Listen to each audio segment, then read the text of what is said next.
Bonjour Marie-Ève! Coucou ma belle! Ah, pourquoi j'ai dit ça? Coucou Tu retombes en enfant, tu me parles comme une Coucou ma éducatrice. belle! C'est parfait, comment vas-tu? Oh, ça va bien. Comment vas-tu ma belle? Ça va bien? Oui, ça va. Ouais, toi? t'as de l'air surexcitée. J'ai pas- T'as-tu bu du ouais. jus d'orange? T'as-tu mangé J'ai des pop bu... Non, même pas. Non, j'ai mangé des céréales super santé en plus. Ah! Ça, c'est un truc qui fait que je me sens moins en enfance maintenant. Le fait que j'adore les céréales très santé. Je les trouve délicieuses. Ok, t'aimes ça? Oui, c'est genre des céréales au lin un peu... Très... Au lin? Ben ouais, il y a comme des graines de lin. Puis Ah, des... ok, des graines de lin. Ouais, oui. Oui, pas au tissu, le lin. Ouais, c'est là. ça, j'étais là, qu'est-ce qui se passe des céréales au Non, polyester? Non, c'est ça, c'est très, très santé. Puis là, je me coupe une petite banane dedans, puis je suis comme miam. Wow! Ouais, c'est vraiment, Marie. je me sens vraiment adulte quand je fais ça. Hey, il en faut pas plus. Une Non, banane dans du granola Ouais. puis du lin, puis tu te Wow. sens une femme Ouais. adulte. Ouais. Puis qu'est-ce qui t'a ramené à l'enfance cette semaine? Cette semaine, par exemple, je pense que c'est que j'ai essayé d'organiser, tu sais, je pense que c'est pas enfance, petite enfance, mais j'ai essayé d'organiser, c'était la fête d'une de mes amies, puis là, les plans étaient pas clairs, puis là, j'ai comme voulu que tout le monde soit content. Puis finalement, ça a juste comme dégénéré de, tu sais, quand t'essayes de faire quelque chose, puis là, ça marche plus, puis là, tu mens un peu à tout le monde en espérant. OK, non, là, désolé, Comme si j'ai pas de c'était référence. universel. C'est ça, t'es comme, tu sais, quand tu mens pour te... mais pas. Mais tu sais, je me voyais un peu essayer de contrôler la situation. OK. Puis ça marchait pas du tout. Puis je faisais juste rendre ça de pire en pire un peu. Puis tout le monde finalement, était comme... ça a bien Mais été. oui, comme tout le monde s'en fout. Tu sais, c'est vraiment moi. Tu t'es mis la pression, comme Ouais. quand t'étais enfant, puis t'essaies d'organiser un Puis jeu. puis tu veux que tous tes amis soient contents. Puis dans le fond, ils s'en foutent, là, ils mangent du sable, puis ils sont en train de jouer avec des camions, là. Tu sais, C'est ça. personne... Ah. Tout le monde est content. Tu t'es remis en enfance, mais de sentiments anxiogènes. Ouais, un petit sentiment de « Oh non, mes amis doivent être contents. » Puis c'est comme, ben, ils sont contents, tes amis. Laissez jouer avec le camion. Là, Ouais, c'est ça. Je suis sûre que tes amis ont super apprécié. Là. Oui, ça a bien été, c'est ça. Mais je me sentais germaine, mais un peu comme « Oh non, tout le monde doit être content. » Mais ça a bien été, toi. En plus, tu leur as servi de l'alcool, ils sont retombés en enfance. Ils ont eu du fun, c'est sûr. Là. Moi, mon souvenir, en fait, c'est un constat que j'ai fait. Tu sais, quand on est jeune, qu'on a hâte à quelque chose, on compte les dodos, puis on a hâte, puis c'est comme super... tu sais, on a l'impression que ça va prendre vraiment longtemps avant que ça se produise. Puis là, je me suis rendu compte que maintenant, c'est l'inverse. Tu sais, quand j'ai vraiment hâte que quelque chose arrive, quand même, c'est comme, je cligne des yeux, puis on est déjà rendu là, ça fait déjà, mettons, j'ai hâte à quelque chose qui va arriver dans 1 mois. Ouais. Puis je suis là, oh, OK, on est déjà là. Puis là, je me rends compte que le temps passe vraiment vite. Fait que t'es rendue vieille. Ouais. Fait que je me rends compte que je suis à l'âge où on dit, ah, tu vas voir, là, plus tu vieillis, plus ça va vite. Je suis à cette Ah étape. non, puis comment tu te sens par rapport à ça? Ben, très bien, honnêtement. Tu sais, je le dis comme si c'était super traumatique, mais non, je me sens très bien. Moi, j'aime ça vieillir. Je trouve que c'est un beau privilège. Puis je me rends juste compte que tant mieux, c'est que j'ai plein de projets et tout, mais j'ai constaté que le temps n'est plus pareil. C'est correct, c'est moins agonisant. Ouais, T'attends non. pour quelque chose. Ah! Tu sais, t'attendais à Noël. Non, c'est pas Noël. C'était pas Noël. Ben, en Mais tout qu'est-ce cas... que les trucs que t'avais hâte, là? Je sais pas. Ouais, ben, plein de ma fête. Mais Ta ça, j'ai fête. encore hâte. On dirait que je suis comme, oh, c'est déjà ma fête. Ah oui, c'est plus des longues semaines. Non, pas du tout. Ça va vite. Tu sais, je m'endors, je me réveille. Oh, on est déjà le lendemain matin. Ah. Donc, c'est ça le constat que j'ai fait. Hey, bravo, je Je suis suis fière de toi. rendue, ben, Je suis fière de toi, ma belle. Ouais, merci. Donc, moi, je suis vraiment excitée de notre invitée, Gariana. Merci d'être là. Ben non, merci de me recevoir, les filles. Vraiment, j'ai hâte de passer cette magnifique heure-là avec vous aujourd'hui. Ah, Ouais. merci. Ça me fait chaud, Moi, Gariana, je te présenterais comme, pour que nos invités apprennent à te connaître, une humoriste, Mhm. une animatrice, Mhm. comédienne, Mhm. qui fait du théâtre, qui fait tout, Je fais tout. qui est drôle, qui est exceptionnelle. Je te présenterais comme Dieu. une femme exceptionnelle. Mon Dieu, tout ça? Est-ce que j'ai I'm done. Bye! tout Dieu. dit? Oh, bon Dieu, je sais pas. Je suis une femme qui aime la vie, avant tout. Oui, 100%. Mais je pense que oui, honnêtement, j'apprends à me découvrir aussi. Là, tu parles de vieillir. Moi, j'apprends à me découvrir. Des fois, on pense qu'on sait. On sait tout ce qu'on est capable de faire, tout ce qu'on est capable d'accomplir. On se définit souvent par nos statuts aussi. Donc, que Ouais. ce soit économique, social, peu importe le travail. Mais je suis une femme qui aime la vie. Puis là, j'apprends à explorer mes centres d'intérêt et ce que j'aime faire pour de vrai, ce que j'aime pas faire pour de vrai. Donc, tout ça, ça fait partie des choses que j'aime faire. Donc oui, je suis un peu de tout ça. OK. Puis t'es encore t'apprends des choses chaque jour, Tous les jours. tous les jours, je me réveille, puis je suis comme, je déteste ça. Mais sinon, oui, vraiment. Donc, Est-ce que tu t'es découvert des nouvelles passions récemment? nouvelle passion. Est-ce que c'est une nouvelle passion? Je vais pas dire que c'est une nouvelle passion, mais je prends un malin plaisir maintenant à manger seule. Ah! Ouais. Je vais au restaurant toute seule, je mange toute seule, je vais aller au cinéma toute seule, je vais aller au musée toute seule. Je trouve que la solitude ou ce temps-là en solo est de plus en plus essentiel. Wow! Oui, donc ça, je pense que c'est une nouvelle passion, puis je dois faire attention parce que sinon, je risque de plus sortir de chez moi. C'est vrai, c'est une passion qui est saine, mais qui peut être dangereuse. Oui, si toi, exact. quelqu'un t'appelle, t'es comme, non, non, merci. Hey, bonne idée de resto, je vais y aller seule. Ouais, mais le pire, c'est que c'est vraiment mon genre de, tu sais, à quoi? Ouais, j'attends plus les gens. Maintenant, je me dis, non, j'ai le goût de, je sais pas, partir en voyage ou faire une affaire. Puis je me dis, bon, ben voilà, je me fais ce temps-là, puis j'y vais seule, puis c'est ça. Puis donc, ça, c'est une nouvelle passion que Puis au j'ai resto, découvert. est-ce que t'es dans un Full set. full... Full set. Donc, je prends tout, l'entrée, Ah, ouais. l'appetizer, je m'assois, je passe du temps avec moi-même. Puis j'essaie de déposer mon téléphone, puis de pas scroller pendant Ben que oui. je mange, mais d'apprécier. J'apprends. Donc oui, c'est devenu comme quelque chose de, je sais pas d'où c'est sorti, j'ai aucune idée. Je voulais aller manger quelque part, puis j'étais comme, moi, j'attendais, je faisais des plans avec des amis. Oh, est-ce que tu peux? Non, moi, je suis comme, mais pourquoi j'attends? Go! Let's go. Vas-y. Puis, Wow. ouais. Ben là, ça a tellement de l'air fun. J'ai envie d'y aller avec toi, mais ça voudrait dire que j'ai pas compris le message. Non, mais chacune à sa Wow. table. Oui, chacune à Chacune notre à sa table. table. C'est weird, les amis, c'est weird. C'est, non, faites Puis je pas te ça. le dis pas avant. Puis sinon, Gariana, est-ce que tu peux nous décrire ton plus vieux souvenir d'enfance? Ouh, il y en a qui sont traumatisants, hein, mais. Ah ben, mais ouais, tu c'est vas ça. dans les zones que Ouais, t'es c'est ça. confortable. Non, non, non, il n'y a pas de mais- souci. Mon plus vieux souvenir, et c'est traumatisant. Mais OK, on va y aller quand même. C'est pas grave, on va y aller. Le plus vieux souvenir que j'ai dans ma tête, non, celui-là est pas traumatisant. Voilà. Je venais d'arriver en Haïti, donc on venait à peine de déménager. J'avais Déménager de où? probablement de Montréal Ok, à fait que vous Haïti. êtes Donc à moi, Haïti. je suis née à Montréal, Ok. mais j'ai grandi en Haïti. Donc quand j'ai eu 5 ans, mes parents ont décidé de quitter, plier bagages le Québec. Ah ouais. Ils se sont dit, deuces, goodbye, we're out. J'avais pas le choix, bien évidemment, donc je suis partie avec eux aussi. Ouais. Puis on m'a inscrit à l'école primaire. Et à l'école primaire, j'avais un sac à dos. Est-ce que c'était Pikachu? Non, je pense pas, mais je sais qu'il était jaune. Puis il y avait des bretelles rouges, mais je me souviens plus si c'est Pikachu ou pas. Et mon sac à dos, ce petit sac à dos-là qui pouvait rien prendre. J'avais mon sac à dos, puis j'avais ce sac-là. Puis c'est lui que j'utilisais pour faire genre tous mes examens. Puis il fallait qu'il soit genre devant moi. Puis j'étais en T2, donc il était devant moi. Puis tous les examens qu'il fallait que je fasse, c'était comme un sac à dos qui était genre sécurisant pour moi. Porte-bonheur un peu. J'ai aucune idée. C'est comme un doudou, Ouais. mais c'est un sac à dos. Ouais, mais c'était un sac à dos, puis il fallait qu'il soit là. Puis j'étais vraiment bonne à l'école. Puis des fois, je lui demandais genre des réponses. Puis des fois, je lui parlais. Ouais, peut-être que j'étais weird finalement comme enfant. Maintenant que j'y pense, peut-être que j'avais des problèmes. Mais Ça dépend Ouais. s'il te répondait ou pas. S'il te ben, répondait, oui, là, je me t'avais souviens des pas problèmes. s'il répondait, mais c'était comme un élément qui était genre très sécurisant pour moi d'avoir ce sac à dos là. Après ça, je sais pas ce qu'il est devenu là, mais je pense que c'est un des plus vieux souvenirs que j'ai. Ah ouais, puis est-ce que ce tes petit parents sac. te l'avaient acheté en Haïti? Je Ou est-ce pense que pas. ou Je est-ce pense que tu l'avais j'étais amené? probablement que je l'avais emmené du Canada. Ouais, fait que Probablement, c'est peut-être ou c'est un membre de ma famille qui me l'avait donné, probablement, Mm. du Canada, mais il était jaune, il y avait des like googly eyes, des petites bretelles étaient, puis il était là, sur mon pupitre. Ouais. Ouais. Donc, ça, je pense que c'est un de mes Wow. souvenirs. Puis depuis tantôt, tu nous parles d'apprendre à être seule. Mhm. Donc, est-ce que tu étais très entourée, jeune? Moi, c'est ça la J'étais question. Donc, est-ce que ça veut dire que tu as été beaucoup Oui. grande famille ou Oui, beaucoup de... grande famille, pas nécessairement, mais on passe beaucoup de temps en famille. Ah Donc, ouais. oui, il y avait la famille, bien évidemment. Le fait que j'étais en Haïti, donc il y a toujours quelqu'un dans la maison. J'étais Ah jamais ouais, hein? seule, toujours.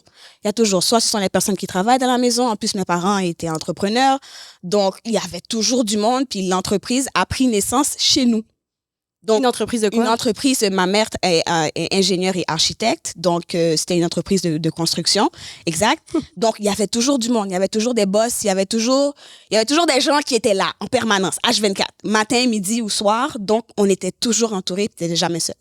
Puis comment tu te sentais dans ça d'être toujours entourée? Moi ça me dérangeait pas parce que c'était tout ce que je connais, Mhm. c'était tout ce que je connaissais. Donc pour moi c'était la norme. d'être toujours entourée puis de toujours avoir du monde. Puis quand il n'y avait pas de monde, il y avait des chiens. J'avais 12 chiens.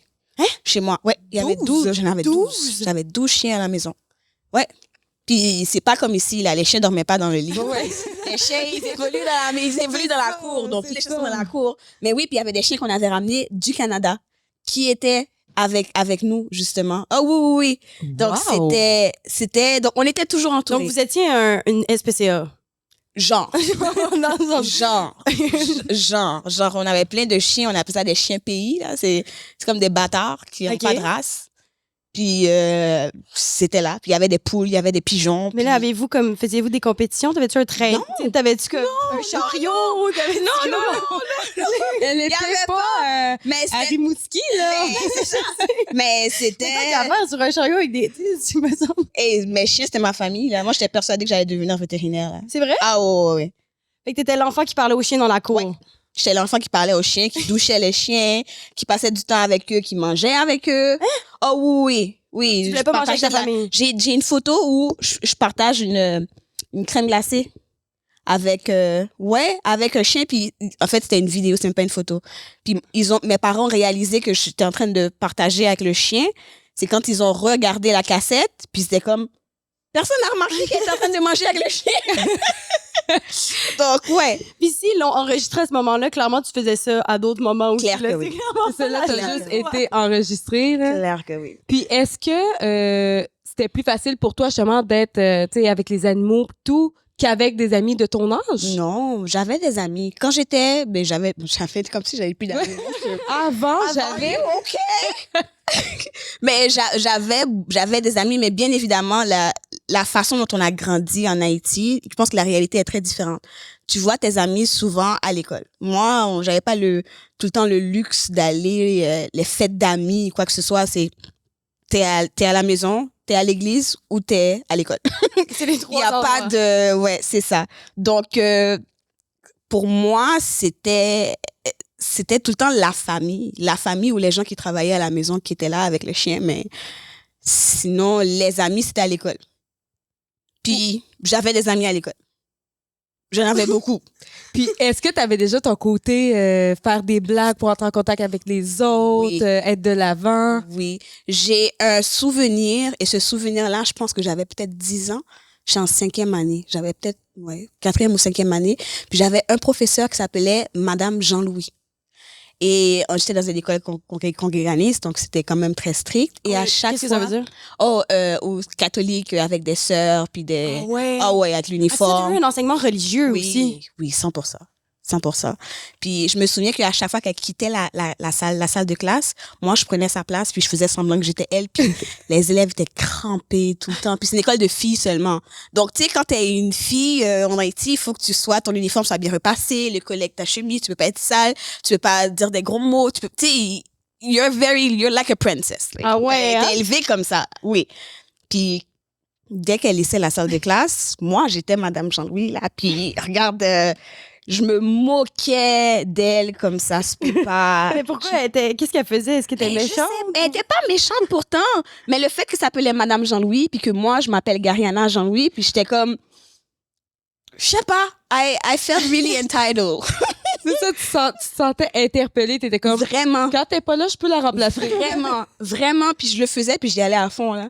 Puis je me souviens que les filles de ma classe étaient toujours crampées, puis quand elles revenaient, puis je m'asseyais, parce que j'étais bonne en plus à l'école, j'étais très bonne à l'école, parmi toujours comme au moins les 5 premières. Donc, c'était bizarre comme behavior. Like, you're a good student, why are you acting like this? Ah ouais, hein? Ouais. Donc, c'était mon petit plaisir mignon. Mais justement, tu pouvais clairement t'en permettre plus parce que t'avais... Est-ce que tu sentais que tu pouvais t'en permettre justement parce que t'avais des bonnes notes et donc ça passait Je un pensais peu? même pas à ça. Ah ouais, hein? Pour moi, c'était vraiment le côté de divertissement. Puis maintenant que j'y pense, je me souviens que ça, c'était à l'école secondaire. Donc, quand j'ai fini mon secondaire en Haïti, c'était soit sur nos chemises que les filles avaient écrit ou bien dans notre cahier, peu importe, de finissant.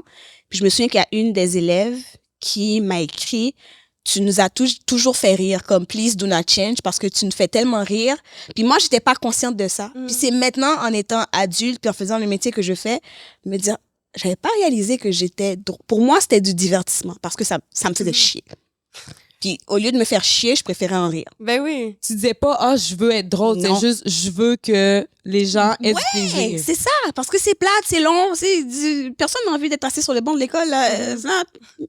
Non. Puis comment tu t'étais senti quand t'avais lu vraiment précisément merci de nous faire rire? Ben, pour moi, c'était cute à l'époque. J'étais comme, ah, OK. Mais maintenant, Ouais. quand j'y repense, puis je me dis, ah, mais c'était là. Puis j'étais pas consciente que c'était là. Donc, je vivais quelque chose, j'incarnais quelque chose sans être consciente de ce que j'incarnais. Mais c'est une belle philosophie de vie, ce que tu viens de dire aussi de tant qu'à s'emmerder, pourquoi ne pas en rire? 100%. Puis Ouais. c'est la mentalité de tous les Haïtiens sur cette planète. Ah oui? Ah oui, crois-moi. Vaut mieux en rire qu'en pleurer. Oui. Wow. Ouais. Puis justement, tu sais, là, il y a beaucoup de monde qui, ben, pas beaucoup de, ben oui, mais dans le sens, j'ai entendu beaucoup d'histoires de gens qui ont immigré Mhm. au Québec. Mais toi, à 5 ans d'immigrer en Haïti, comme, est-ce que tu as des souvenirs? Est-ce que ça a changé quelque chose dans ton enfance? Est-ce que tu... C'est sûr, ça a changé toute ma vie. Ouais. Ça a changé toute ma vie. Et c'est pour ça aussi qu'il y a comme, tu sais, ce combat identitaire où tu te dis, est-ce que je suis haïtienne? Est-ce que je suis canadienne? Est-ce que je suis québécoise? Donc, il y a toujours ce combat-là. Puis moi, je m'identifie tout le temps, souvent en tant que haïtienne, parce que je trouve que émotionnellement parlant, je suis peut-être très ancrée dans la façon... Quand je suis énervée, je suis en colère, je suis fâchée, je parle créole. Ah Le ouais? créole, c'est ma langue d'émotion, alors que j'ai appris le créole en Haïti. Alors que tu parlais pas créole jeune. Non, Ah ma langue ouais? première, c'est le français, oui. Mais la langue de mes émotions, c'est le créole. Ma langue de tête, de réflexion, ça va être le français. Donc, Puis l'anglais là-dedans. ben, l'anglais est venu après, plus Ah tard. ouais? Là, j'étais pas très bonne en anglais back in the days. Là, c'était, quand je voyais us, je disais US, tu sais, j'étais pas... Puis, Ouais, c'est ça, là. C'était ça. Donc, pour moi, je n'étais pas très bonne. Donc, j'ai appris l'anglais en étant vraiment adulte. Mais sinon, c'est ça. Donc, comment c'était? Ça a changé ma vie de vivre en Haïti. Sinon, mon parcours serait extrêmement différent. Puis au niveau, tu sais, tu parles de ton identité, puis je trouve ça évidemment extrêmement intéressant, comme moi, qui est une Haïtienne, qui a été adoptée, qui a grandi à travers des Blancs, tout le volet identitaire, ça m'intéresse beaucoup. Toi, tu dis que ton identité, c'était, bon, la langue des émotions, le créole et tout, mais comment est-ce que tu étais, si tu veux en parler, perçu, toi, quand tu es arrivé dans ce milieu-là? La canadienne. Parce que mon accent me trahissait. C'est bizarre, hein, parce que moi, quand je parle ici, on me dit, mais mon Dieu, t'as un accent vraiment haïtien.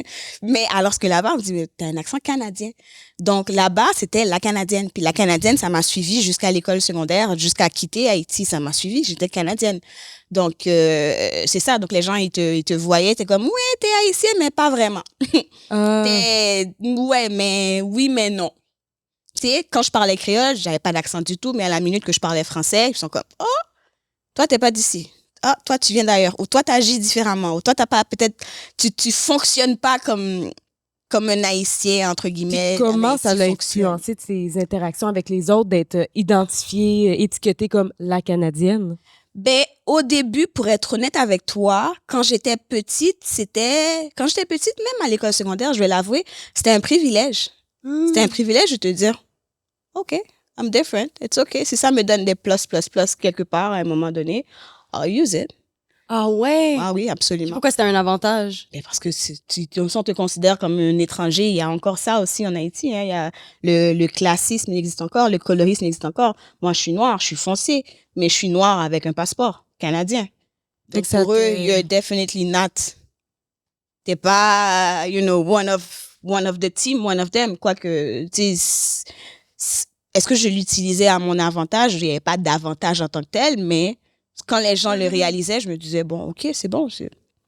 If that's how you see me, et que ça te donne Ah ouais. un regard plus positif de ma personne, well, OK. Ben, c'est valorisant. Puis, tu sais, je trouve ça intéressant parce que moi, j'ai aussi vécu ça dans le sens où quand j'ai grandi, bon, en région puis tout, souvent on me dit « Ah, toi, t'es pas comme les autres Noirs. » Mais c'est tellement dit de façon positive que tu crées un peu cette identité-là d'être comme « Hey, wow! Moi, je suis pas comme les Noirs. Mais au final, tu sais, en vieillissant, Mais tu je réalise que, OK, mais c'est juste du racisme Mais à internalisé. 100%. Puis pourquoi c'était un compliment. Tu sais, 100%. maintenant, si on me dit ça, pour moi, il y a rien de valorisant, c'est pas positif, puis ça amène à construire une identité noire, haïtienne, beaucoup plus tard dans ma vie, là. Fait que, je trouve ça super intéressant que ça t'a fait ça, toi aussi, mais quand t'étais là-bas, Oui. tu sais. 100%. Puis qu'est-ce qui a fait qu'il y a un moment où tu t'es dit, ouais, ben là, dans le fond, c'est pas positif nécessairement ou... C'est pas positif, c'était parce que quand tu réalises que tu évolues dans un autre milieu avec d'autres Haïtiens qui ont pas le privilège d'être nés dans un autre pays, j'aime même pas dire avoir un privilège d'être né ailleurs, c'est parce que vraiment socialement parlant, tu vois là en ce moment, les gens qui sont en Haïti, le pays va mal. Les gens qui sont en Haïti en ce moment sont ceux qui ont le luxe d'être des citoyens d'ailleurs. Donc, ils sont capables de demander un statut ailleurs, de prendre l'avion pour aller ailleurs. Donc là, ça devient un privilège dans une situation de vie ou de mort.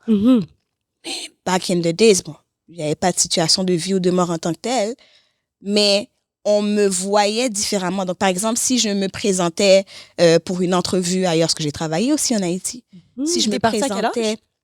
J'ai fait tellement de va-et-vient. Ah ouais. J'ai laissé le Québec 5 ans. Je suis partie en Haïti. 14 ans, je suis revenue à Montréal de force. On m'a dit, tu restes. J'ai sombré dans une dépression parce que j'étais toute seule. J'ai quitté à 15 ans. Donc, quand j'ai fini mon secondaire 5, je suis repartie en Haïti. T'étais toute seule à Montréal à la fin de ton secondaire? Pratiquement, ouais. Ah ouais. Pratiquement. Donc, ouais. Donc, c'était intense, mais c'est ça. Donc, je suis revenue ici à Montréal. C'est ça. 15 ans, j'ai laissé, je suis partie en Haïti. 18 ans, on kidnappe ma mère et ma sœur. Je suis revenue à Montréal. Je finis l'université de Montréal. C'est ça que je t'ai dit, ma vie, c'est un livre, là. Je laisse ici, je retourne en Haïti à 22 ans. Je laisse Haïti parce que je me dis, c'est la merde, c'est le chaos. Non, je reviens à Montréal. Mon père meurt, je retourne en Haïti. Donc, toute ma vie, c'est ça. Ah ouais. Donc, te dire combien de temps que j'ai fait, il faudrait que je prenne ma calculatrice pour... Pour vraiment... Non, c'est ça, on n'est pas obligé d'aller là. Non, ouais. Puis, tout à l'heure, tu as parlé justement, quand tu es arrivé en Haïti, tu parlais seulement le français, tu as appris le créole et tout. Ouais. Comment est-ce que ça fonctionne, ça allait pour toi au niveau langagier de t'exprimer avec les autres? Oh, super bien, super bien parce que j'avais 5 ans. Donc, tu deviens une éponge, t'absorbes. Donc, pour moi, et mes parents nous ont toujours parlé en créole aussi. Donc, c'est pas parce que j'étais ici à Montréal que j'ai appris qu'on parlait français à la maison. Mes parents, qui sont des vrais parents haïtiens, aussi, leur langue d'émotion, quand ils sont fâchés, ils parlent créole aussi. Là. À la maison, ça parlait créole comme ça parlait français aussi. Mais je ne répondais pas nécessairement en créole. Par contre, en Haïti, là, la personne qui travaille à la maison, elle parle créole. Tout le monde autour de toi parle créole. T'absorbes, t'es une éponge, puis... Pour moi, c'est venu très facilement, le créole. Donc, il y avait pas de... C'est pour ça que mon créole est très haïtien. Donc, si je parle créole, les Haïtiens autour de moi, ils vont jamais savoir que je viens, entre guillemets, d'ailleurs. I am one of them. I am them. Yeah. Donc, c'est vraiment quand tu parles français que tu que les gens disent qu'il y a un accent. Ouais. Ah ouais. Puis, tu dis, ça a été super bien, justement, c'était bien intégré puis tout. J'ai l'impression que tu étais une enfant très sociable. Est-ce que j'étais sociable?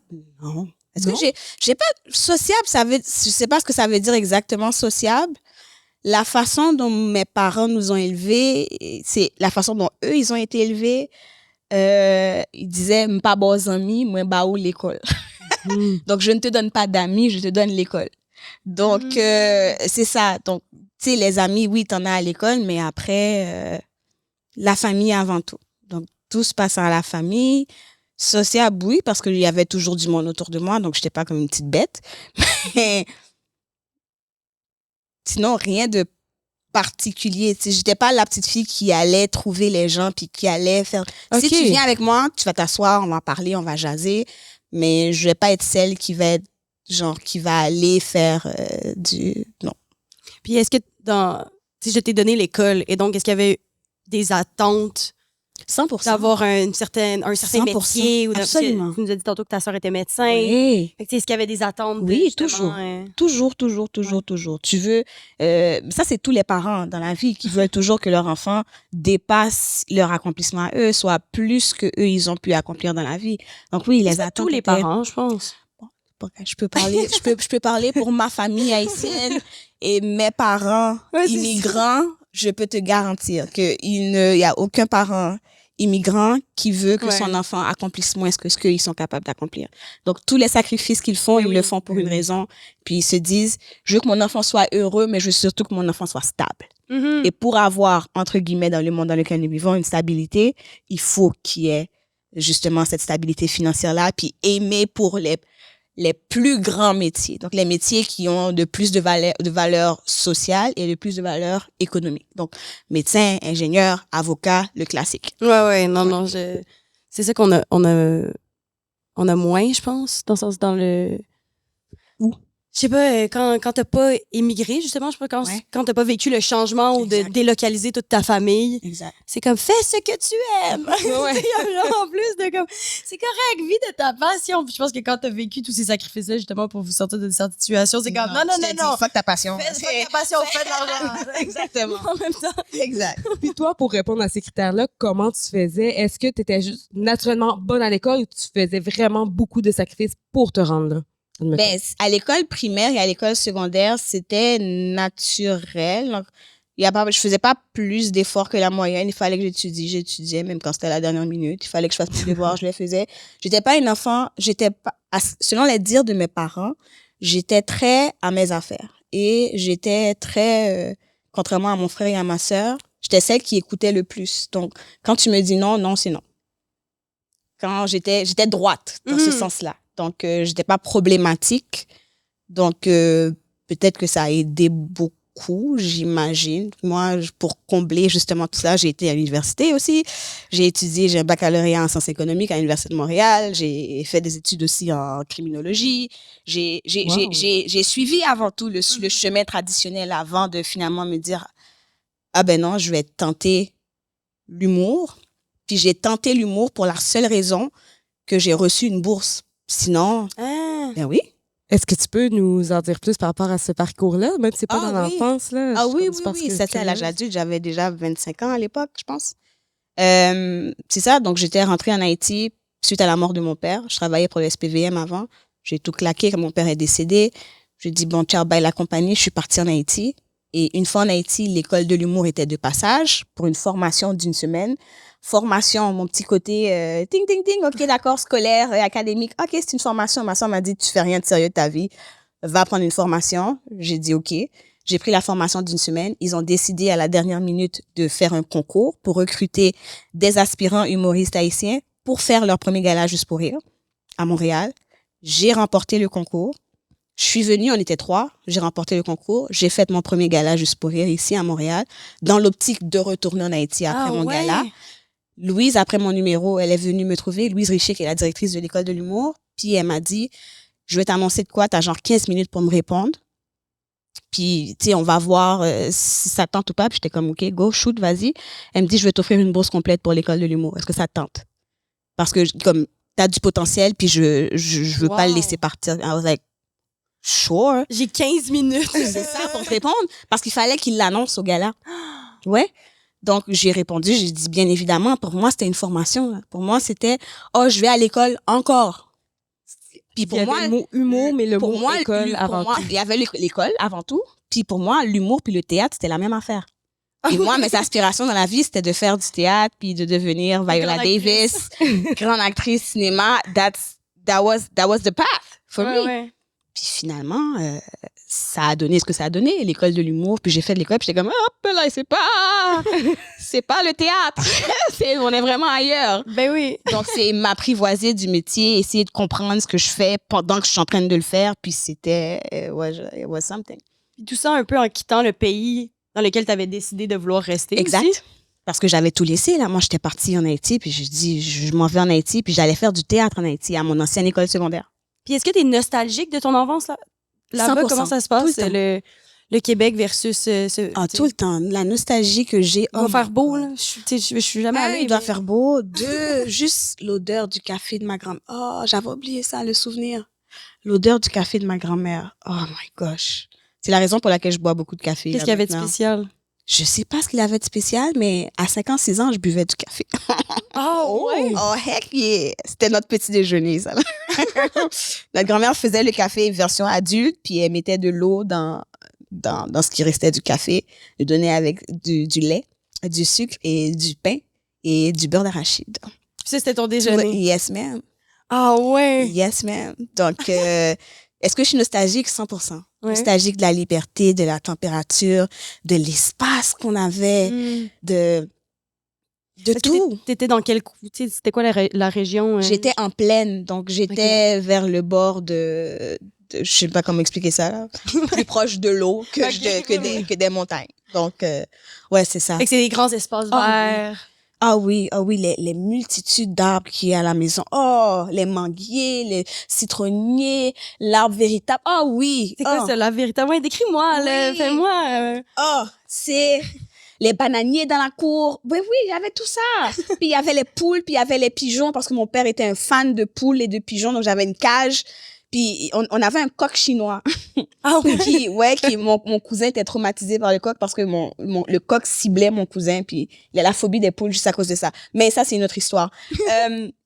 Oui, donc pour moi, habiter en Haïti, c'était ça, c'est de se réveiller le matin, pieds nus, dans la cour, tu joues avec les chiens, tu vas manger, il y a la dame qui fait la lessive, il y a la dame qui fait à manger, il y a tout ça, il y a toujours du monde, il y a toujours du bruit. On avait notre version de la machine, la voiture de crème glacée, là. OK, ouais. C'était des frescos. Donc, lui, c'était des frescos. C'est quoi des frescos? C'est comme une slotch. OK. Qui font devant toi. OK. Puis ils mettent le sirop. Puis cette personne-là passait. Puis il y avait une machine de pistache qui passait tous les jours. Il y avait comme juste des pistaches pour en manger? Oui. Fait que là, tu vas donner des dollars pour manger. Tous les samedis matins, il fallait que tu prépares tous tes souliers, les souliers noirs, parce qu'il y avait un chien qu'on appelle, qui venait nettoyer tes souliers. Donc, t'allais, il était là, puis il passait la matinée à nettoyer nos souliers, puis tu le payais, puis tu rentrais tes souliers, puis tu devais t'assurer que tes uniformes étaient propres, puis on se réveillait à 4 heures du matin là, pour aller à l'école. Oui! Mais là, je comprends que tu as besoin d'un café à 6 heures. Donc, il y avait tout ça, le trajet pour se rendre de la maison à l'école. Ça nous prenait 1h30 pratiquement. On était dans l'autobus scolaire, ce qu'on appelle l'abonnement, mais tu passes prendre tous les enfants de la zone. Puis quand t'es le premier qu'on prend, t'es le dernier qu'on dépose à l'école. Donc, quand on passe te prendre à 4h45, 5h du matin, j'arrive à l'école à 7h30. Oh mon Dieu. Ah ouais, fait que parce qu'on passe prendre tout le monde, puis les rues. Oui. Puis les rues, c'est pas comme la rue Sherbrooke là où tout le monde attend à un arrêt. Non, tu passes devant la maison. Donc dans tous les bois, dans toutes les impasses. Puis la vie, c'était ça. Puis quand t'es dans la voiture, puis il y a ceux qui ont pas encore fini de manger leur lunch du matin, leur petit déjeuner, donc tout le monde s'empresse de manger. Il y a ceux qui sont en train de dormir parce qu'il est trop tôt. Tu sais, il y a tout ça. Quand tu reviens de l'école, tout le monde s'en swing. Puis on refait le même trajet. Tu passes d'école en école, puis on dépose tout le monde chez eux, puis t'es la dernière qu'on dépose à la maison. There was all of that. Et tu faisais des devoirs dans l'autobus? Qu'est-ce que tu faisais dans l'autobus? Des devoirs dans l'autobus? Jamais de la vie. Tu dors. Tu dors. Tu dors parce qu'il fait chaud. Il fait chaud, t'es pris dans l'embouteillage. Ben oui. Tu dors ou tu te chamailles avec la personne qui est à côté de toi. T'as des bifs dans l'autobus.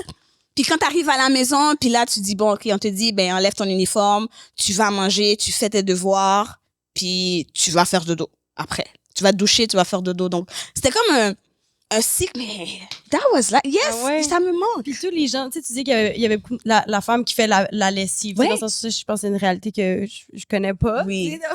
Mais dans le sens que ça faisait partie de la famille aussi. Ça faisait partie de la famille. Ces gens-là font partie de la famille. J'aime pas ça parce que le terme, pour moi, c'est un terme péjoratif qu'on appelle la bonne. Ça fait très terme esclavagisme, mais c'est parce que ça nous vient de l'esclavage aussi. Et c'est un style de vie qui a été un peu adopté. Mais ce sont des gens qui font pratiquement. Mais parce qu'on n'a pas le luxe on n'a pas tout ce luxe d'avoir des machines à laver ou quoi que ce soit. Donc, pour créer de la main-d'œuvre, on a quelqu'un qui est là qui fait à manger, quelqu'un qui est là pour faire la lessive, pour, nettoyer la maison, etc., etc. Donc, ça donne de l'emploi. 100%. Ah ouais, c'est ça. 100%.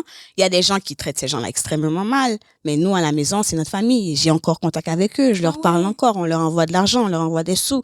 Oui, parce que la vie est pas facile. Donc voilà. Donc, j'aime même le terme domestique. C'est dégueulasse. Mais pour moi, j'appelle ça, ce sont des gens de la famille. Des gens de la famille. Oui. Qui s'occupaient de nous, qui s'occupaient de la maison. Puis, oui.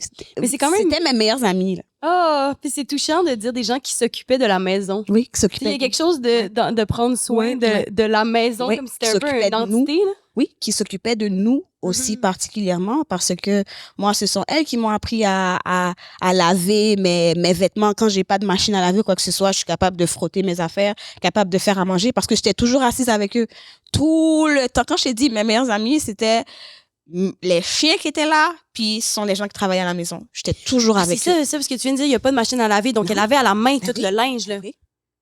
Ah ouais. Puis toi, t'étais observatrice. Non, moi, j'étais participatrice, solide. Wow, c'est encore Solide. mieux. Moi, j'étais là, je m'asseyais avec eux. C'était mes meilleurs amis, là. C'était vrai, c'est pour de vrai. C'est pour de vrai. Là, je suis marraine de je sais pas combien d'enfants, là, maintenant. Ah oui. Ah oui, c'est vraiment la famille. Puis ça me fait de la peine. Il y en a 2 qui sont décédés dans la dernière année. Mère et fille qui sont décédées du cancer. Mais, ouais. Mes condoléances. Merci. Puis ça démontre le fait que, tu sais, non, moi, je participais, c'est ça démontre Oui. encore plus que pour toi, c'est pas vous faites ça pour Non. moi, c'est on fait Non. ça On ensemble. fait ça ensemble. On fait ça. J'étais la dernière, je suis la plus petite. Ma sœur et moi, on a 10 ans d'écart. Mon frère et moi, on a 6 ans d'écart. Donc moi, j'avais pas d'enfants de mon âge chez moi. Là, c'était they were my family, they were my best friend. Yes. Oui, les gens Oui. qui travaillaient. Oui.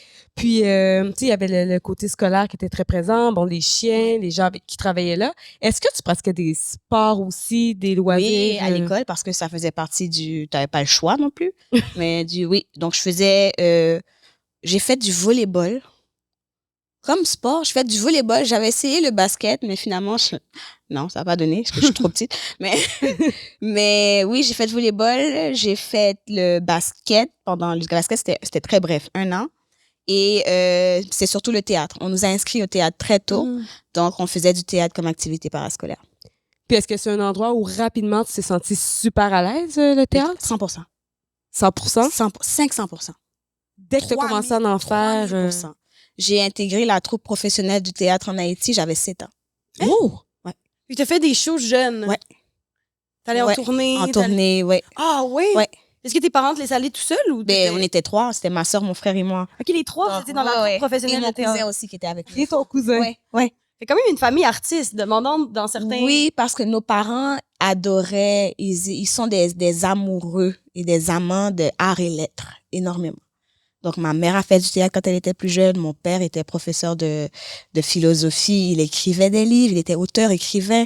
Donc, oui, on a nagé dans la langue. On a nagé dans l'écriture. On a nagé dans les arts. Oui, très jeune. Créole? Le théâtre ou en français? Les 2. Les 2. Oui. Les 2. On faisait du théâtre, c'était en français. Après ça, il y avait des personnages qui étaient des personnages en créole.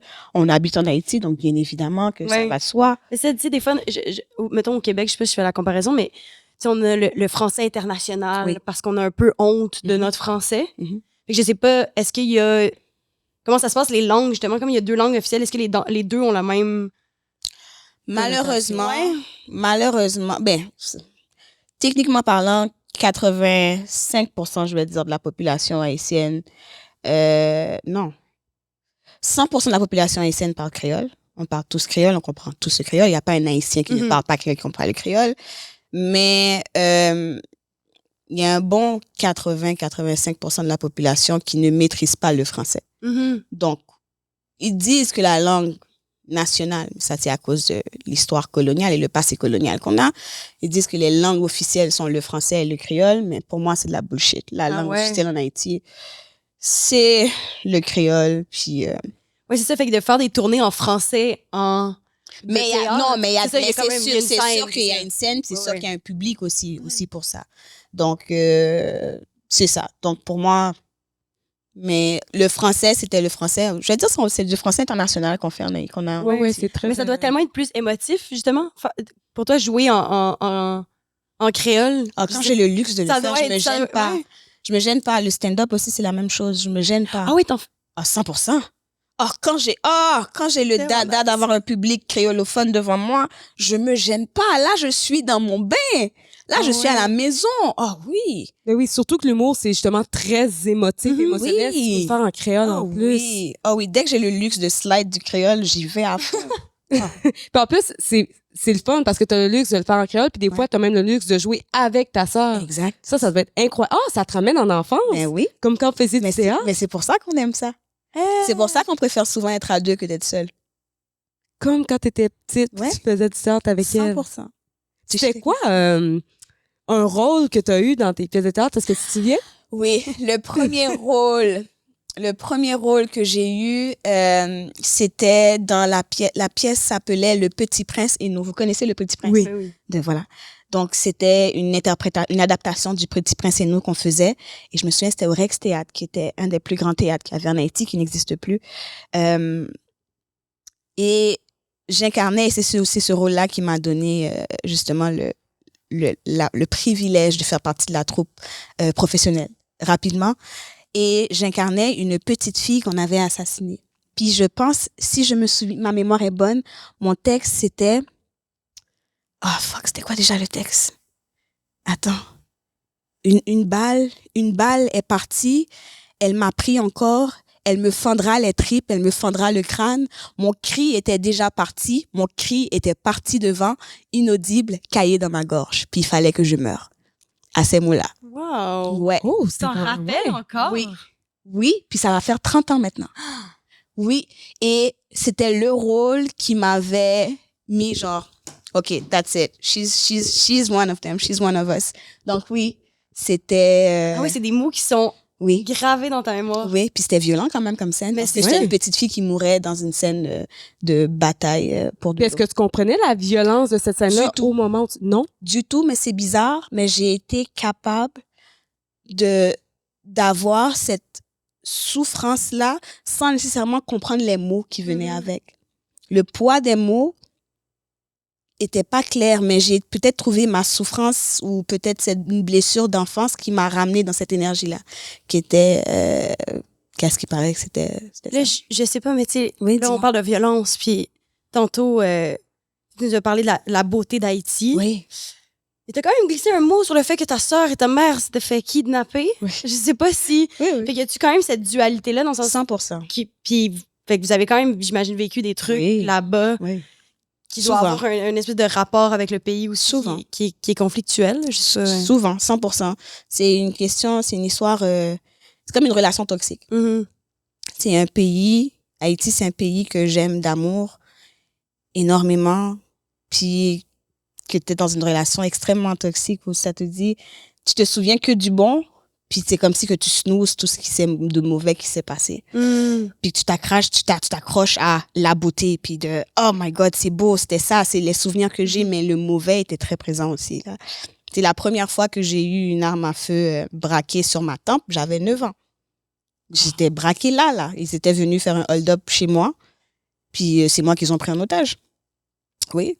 Donc, tu sais, je me souviens que je lisais Harry Potter à l'époque. Donc, moi, c'était comme, c'est trop magique. Qu'est-ce que tu veux dire? Ah, Ça m'a... ouais.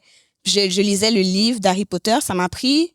J'ai eu le courage de regarder Harry Potter, la saga au complet, avec mon neveu et ma nièce en 2021. Parce que ça te ramenait trop dans des souvenirs Ouais. douloureux avant. Mhm. avec tous les enfants qui étaient comme, c'est mon enfance. Ouais. T'étais comme, ah non, Ouais, non. merci. Non? Parce que j'ai associé Ouais. l'événement avec l'histoire du livre, avec le livre, ouais. Puis comment tu penses que cet événement-là a eu de l'impact le après, tu sais, le après 9 J'ai ans? aucune idée parce que j'ai pas de souvenir du après. C'est comme, souvent, ce qui arrive chez moi, dans ma famille, c'est quand il y a un événement traumatisant qui arrive, on n'en parle pas.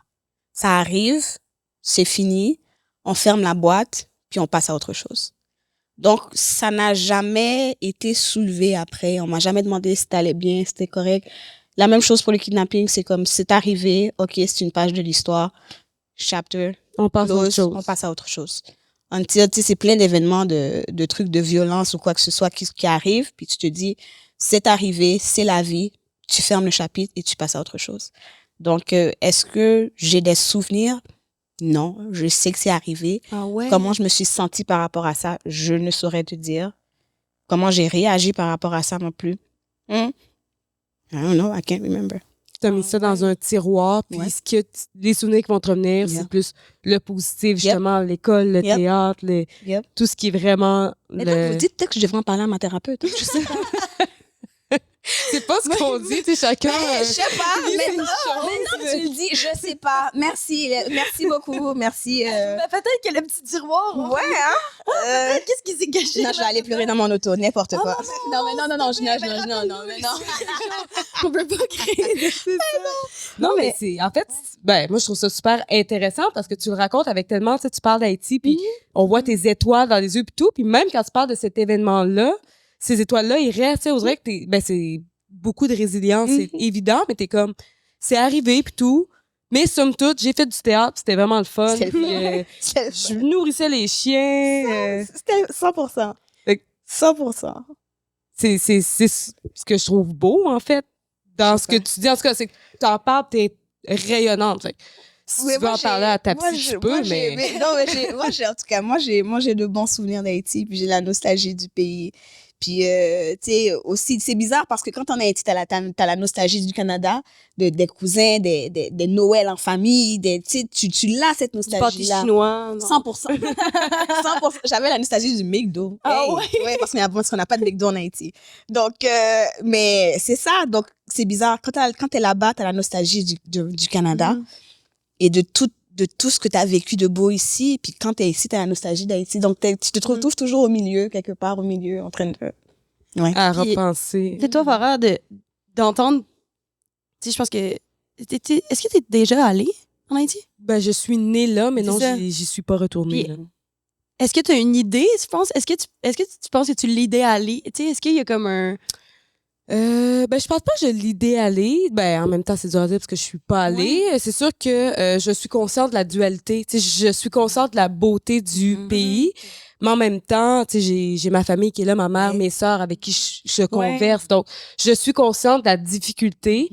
Mais ce que je remarque, justement, puis je t'entends parler, ça ressemble beaucoup à quand je parle avec mes sœurs ou avec ma mère. C'est qu'ils vont me parler de la difficulté du pays, mais aussi, ils vont me parler de quelque chose de tellement beau Ouais. qui ont vécu, une activité qu'ils ont fait, on va rire, sont tellement dans la joie que je l'idéalise pas, mais je me dis, il y a du positif, il y a du négatif. Puis même moi, par rapport à mon adoption, je me dis pas, je suis chanceuse d'avoir c'est été ça. adoptée. Heureusement, je ne suis pas là. Je me dis, ben, il y a du bon puis du négatif partout. C'est la même chose à cet Ouais, endroit-là. c'est ça. Souvent, je t'entends... C'est un des trucs que tu dis, t'étais comme... J'ai pas été chanceuse, genre, J'ai une situation Ouais. X, mais fait que je pense que je le vois tel que tu le racontes, en C'est fait. beau. Tu sais, Mais il y je a pense le que aussi, positif. t'as probablement hérité de cette fameuse résilience joyeuse que j'aime appeler.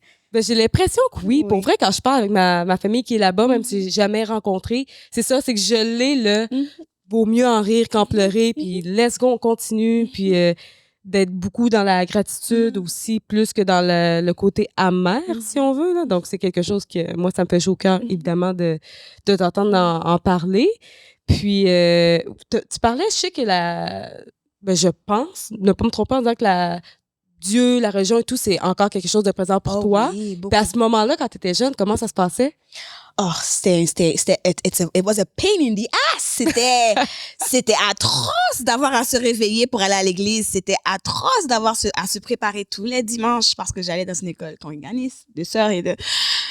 Tu t'arrivais à l'école le matin, puis ça avait 1 heure de temps de prière avant de rentrer dans la salle de classe. En français, 1h30 de prière. 1 heure. Avant de Pratiquement. commencer les cours. Avant, pratiquement, Fait que t'as oui. fait 1h30 de boss. Oui, Après ça, t'arrives t'as à fait l'école, 1 heure puis de prière.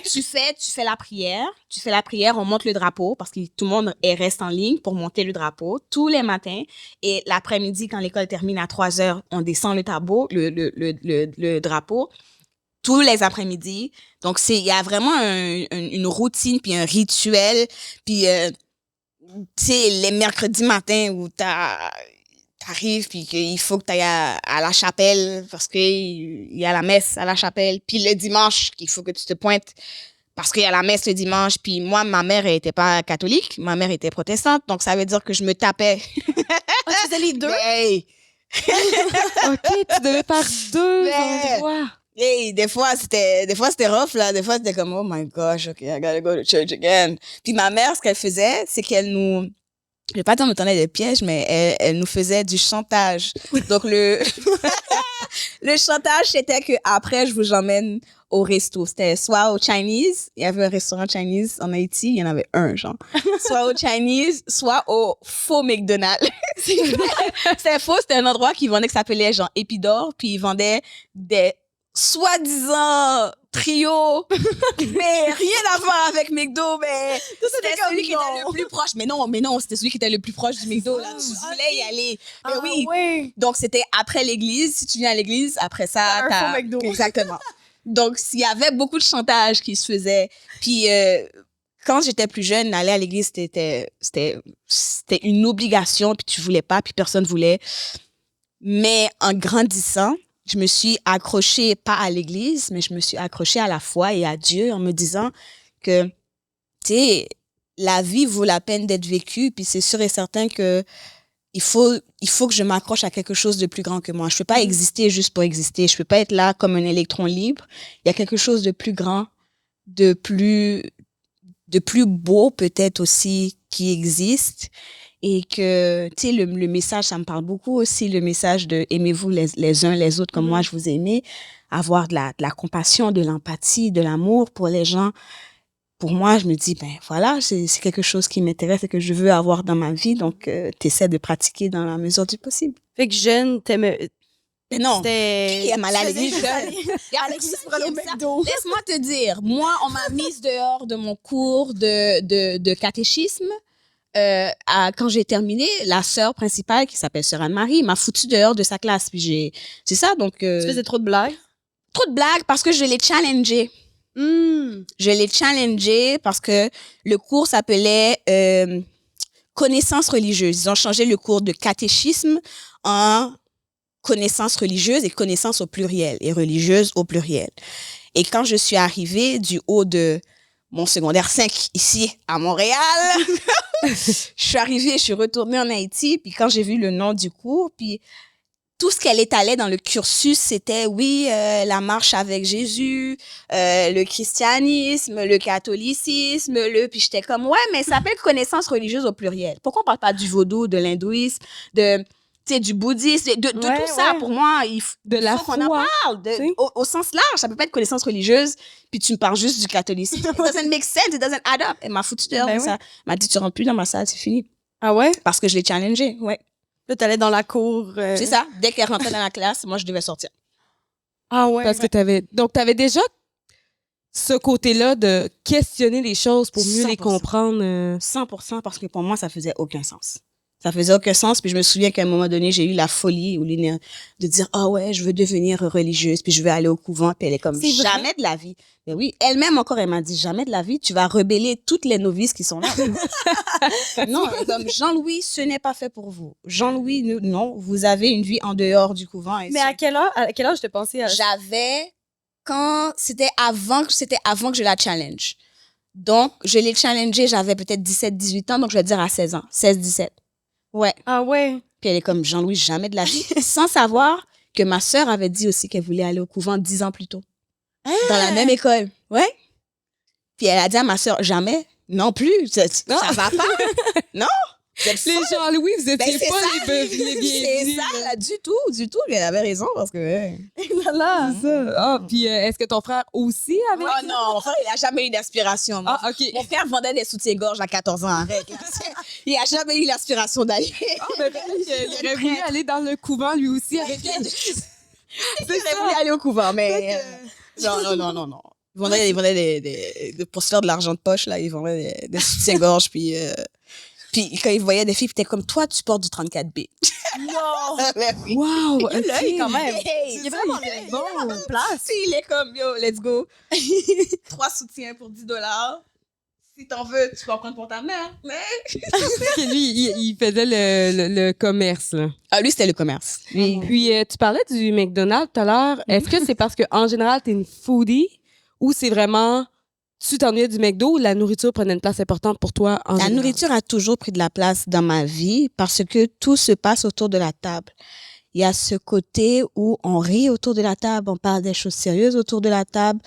Donc, c'est toujours la nourriture. Il y a le partage.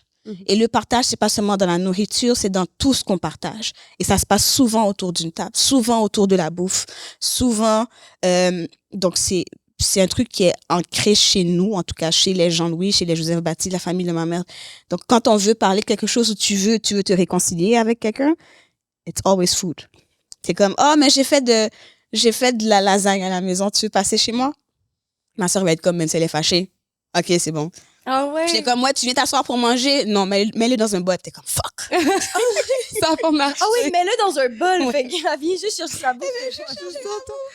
Tu fais un peu comme ta mère qui dit hey, on va aller au McDonald's. Mais toi, tu fais ça c'est avec ça. la lasagne. Tu dis, ouais, C'est ça. de la lasagne pour toi. C'est exactement ça. Mais là, oui, je peux dire que la bouffe a énormément, mais c'est plutôt le geste de partager de la nourriture qui a plus d'importance que la nourriture en soi. C'est c'est le bon moment, le moment de qualité qu'on vit ensemble, puis... Oui, beaucoup. Donc, oui. Puis le McDonald's, mais c'est parce que c'était attaché aux souvenirs d'enfance, tout C'est simplement. Tu te souviens qu'il y avait le Ronald McDonald, puis quand t'allais, puis t'avais ton petit...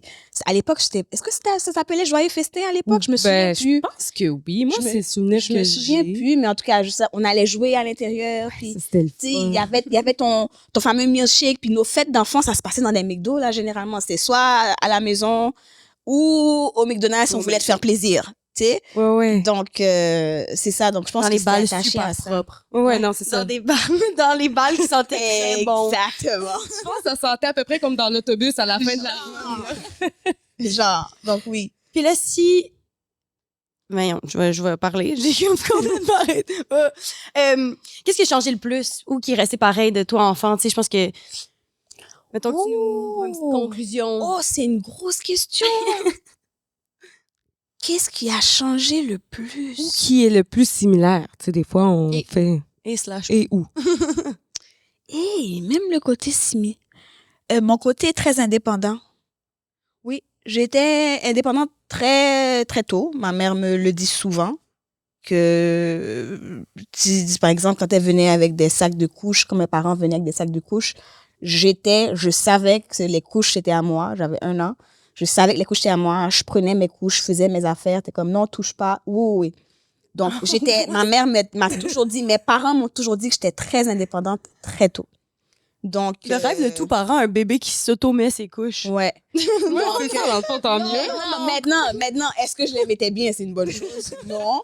Mais ça. Ta tête. Oui. Donc, je pense que ce côté très indépendant aussi, il est encore là. Ouais. Puis, quand j'étais plus jeune, un truc qui a changé, ça je peux le dire, quand j'étais plus jeune, je pense que j'étais égoïste quand j'étais plus jeune. Ah ouais? Oui, j'étais égoïste parce que c'était moi. Par exemple, si ma mère achetait, je sais pas, des bonbons, mes parents achetaient des bonbons, quoi que ce soit, non, c'est mes bonbons, non, c'est à moi, puis mes parents me forçaient à partager. Maintenant, je suis comme... Take it all. OK. Donc là, je suis comme dans l'autre extrême où la générosité est surabondante dans ma vie, des fois au détriment de ma propre personne. Mais oui, Tu donnes je pense toute que ta ça a lasagne. changé tout le temps. J'en ai plus pour Tout toi. le temps. Wow. Tout le temps. Ah, mais Tu nous inviteras là, si jamais on 100%. aimerait ça écouter. Ouais, c'est quelque chose à nous dire. Vous faites pas le 19 décembre? Le 19 décembre, moi, je pense que je serais disponible. là. Bon. Oh, lasagne. En plus, c'est On mon va mets ça. favori. C'est vrai? On va s'en reparler alors. Tellement dans un ce truc cas-ci. d'enfance. Hey, merci tellement, Yariana, pour cette belle Merci pour ton discussion. partage. Merci d'être venu. Est-ce qu'on peut te suivre sur les réseaux? Ah oui, suivez-moi sur les réseaux si vous voulez. Waouh, j'ai pris une pause réseau en plus, c'est mauvais mon timing. Mais suivez-moi sur les réseaux parce qu'il y a du contenu qui va Elle venir. postera plus tard. Mais merci beaucoup, Gariana. Et revenez-nous la semaine prochaine. Bye. Ciao.